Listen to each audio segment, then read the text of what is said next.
Infeksi saluran kemih adalah suatu gejala yang timbul akibat tumbuh dan berkembangnya kuman di dalam saluran kemih, mulai dari ginjal, ureter, kandung kemih, sampai ke uretra, yaitu saluran pengeluaran saluran kemih.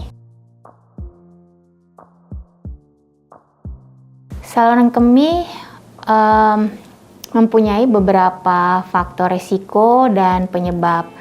Faktor risiko yang pertama adalah jenis kelamin.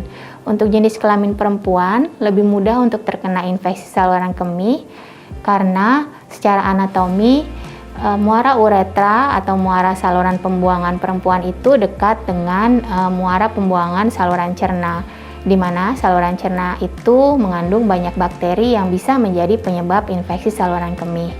Selain itu, juga bisa disebabkan karena faktor kebiasaan, kurangnya minum, kurang hidrasi, kebiasaan menahan kencing, dan juga sering dihubungkan pada penurunan hormon di fase-fase menopause, di mana hormon estrogen yang tadinya cukup untuk seorang perempuan kemudian menjadi menurun, yang menyebabkan pertahanan saluran kemih terhadap bakteri juga menurun sehingga terjadi infeksi saluran kemih.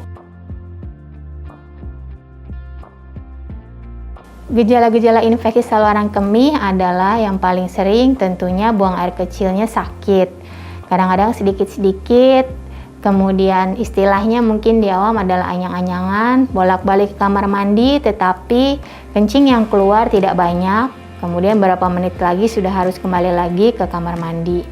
Selain itu bisa disertai juga dengan air kencing yang berubah warnanya menjadi keruh, berbau, bahkan bisa menjadi sampai merah. Selain itu juga bila infeksi saluran kemih sudah mencapai saluran kemih bagian atas, itu bisa terjadi demam. Kondisi infeksi saluran kemih yang membutuhkan penanganan medis segera, terutama adalah infeksi saluran kemih yang sudah mencapai organ-organ saluran kemih bagian atas, seperti ginjal. Dan biasanya sudah disertai dengan demam, sampai menggigil, kadang-kadang bisa berpengaruh juga pada tensi, nadi, ya kalau misalnya bakteri-bakteri penyebabnya sudah memasuki aliran darah.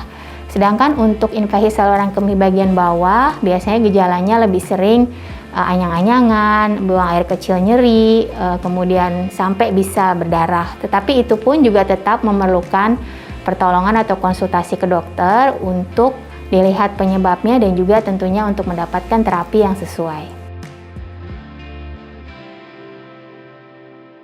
Resiko tertinggi tentunya adalah saat infeksi saluran kemih ini sudah mencapai organ saluran kemih bagian atas, di mana ginjal itu kalau misalnya sudah terinfeksi, ada resiko juga bahwa infeksi tersebut bisa menyebar ke dalam aliran darah yang kita kenal dengan istilah kedokterannya yaitu sepsis.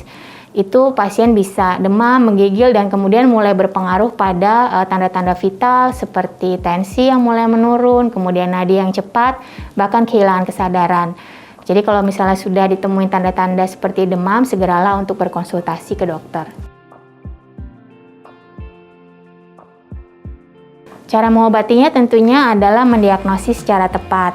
Kita harus melakukan beberapa pemeriksaan. Yang paling simpel adalah pemeriksaan laboratorium urin, di mana kita bisa mendeteksi bahwa betul ada infeksi, dan juga ada pemeriksaan namanya kultur urin atau biakan urin, di mana nanti bisa muncul bakteri apa sebenarnya yang menyebabkan infeksi tersebut dan antibiotik apa yang sesuai.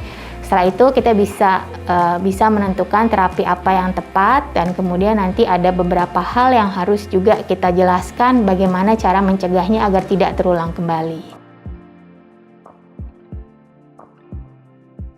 Nah, khususnya di bulan Ramadan tentunya kita tidak bisa pungkiri bahwa di saat pagi atau siang hari sampai maghrib memang kita dalam keadaan tidak minum ya, jadi cairan yang masuk juga pasti berkurang.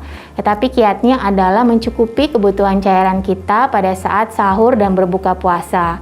Untuk orang dewasa dengan fungsi ginjal yang normal, kebutuhan cairan yang harus dipenuhi adalah sekitar 2 liter ya. Mungkin kalau usia lanjut di atas 60 tahun sudah bisa berkurang sekitar 1.500 ml. Nah, itu semua mohon untuk dipenuhi saat kita sahur dan berbuka puasa untuk mencegah terjadinya infeksi pada saat sedang berpuasa. Demikian penjelasan saya tentang infeksi saluran kemih. Saya Profesor Dr. Harina Erlianti Raharjo, spesialis urologi. Sampai jumpa pada episode berikutnya.